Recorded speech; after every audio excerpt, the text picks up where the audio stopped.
आपने अपने एक प्रोग्राम में ये बताया था कि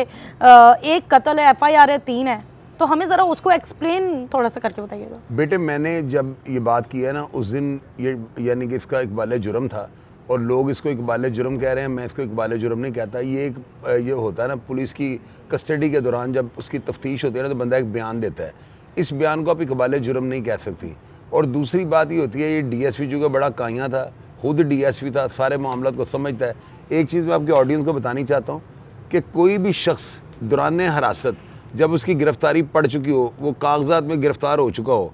उसके दिए हुए बयान की ना यानी वो कहते मैंने मोहतरमा बेनज़ीर भुट्टो को भी शहीद किया है, मैंने ज़ियाउल्लाह के तैयारे को भी उड़ाया, हर काम वो मान जाए, गिरफ्तारी उसकी कागजात में पड़ी हो तो उसके दिए गए बयान की कोई वैल्यू नहीं होती। इस चीज़ का DSP साहब भी जानते थे, ज़ाहिर है वो बच्चे तो नहीं है ना, उन्होंने एवं नहीं ये बस स्टेटमेंट दे दी कि मैंने अपनी बीवी और बच्ची को मारा है क्योंकि उनकी गिरफ्तारी पड़ चुकी हुई थी।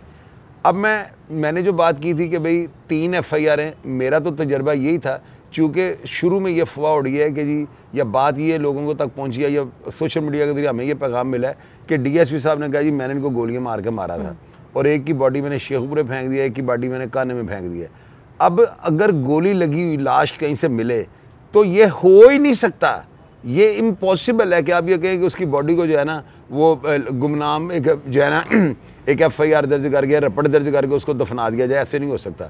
उस लाश का पोस्टमार्टम होना चाहिए था। पोस्टमार्टम तब होता है जब उसके ऊपर FIR दर्ज हो जाए और गोली लगने की सूरत में अगर डेड बॉडी भी कहीं से मिलती है तो FIR 302 की दर्ज होगी कि लाश मिली है, इसको गोली लगी थी। FIR तो FIR 3 होनी चाहिए थी। उसमें चाहे पुलिस खुद मुद्दई बन जाए, पुलिस कोई की भी मुद्दई मुद्दईयत बन में, जाए, पुलिस की मुद्दईयत में FIR में 302 जुर्म जो है ना कत्ल का लगनी है क्योंकि गोली लगी है, वो लिखेंगे हमारे इलाके से एक लाश मिली उसको गोली लगी हुई थी, तो FIR में 302 ही लिखा जाएगा। बिल्कुल ऐसे ही है। यहाँ पे जो है ना DSP साहब ने बड़ी यानी कि बड़ी होशियारी चालाकी का मुजाहरा किया है और लोगों को एक नई अवेयरनेस दी है कि अगर कभी आपने जुर्म करना हो ना तो आप इस तरीके से जो है ना कर सकते हैं। उन्होंने तफ्तीश को जो है ना उसको बड़ा यानी बिखेर के रख दिया था। मिसाल के तौर पे अगर कल को ये तफ्तीश होती है तो बंदा सोच में पड़ जाए, एक बॉडी वहाँ से मिली, एक बॉडी वहाँ से, कातिल कौन था, ये पता नहीं क्या वाक़या था, उलझाने के लिए जो है ना सारा ही काम किया। अब आप देखें कि हैरानगी की बात यह है 2 FIR है जो बॉडियाँ मिली हैं उनकी गुमशुदगी की रिपोर्ट दर्ज करके उनको दफना दिया गया। यानी मेरी समझ से बात ये नेग्लिजेंसी है पुलिस की ना कि उसके पोस्टमार्टम ही नहीं किया गया।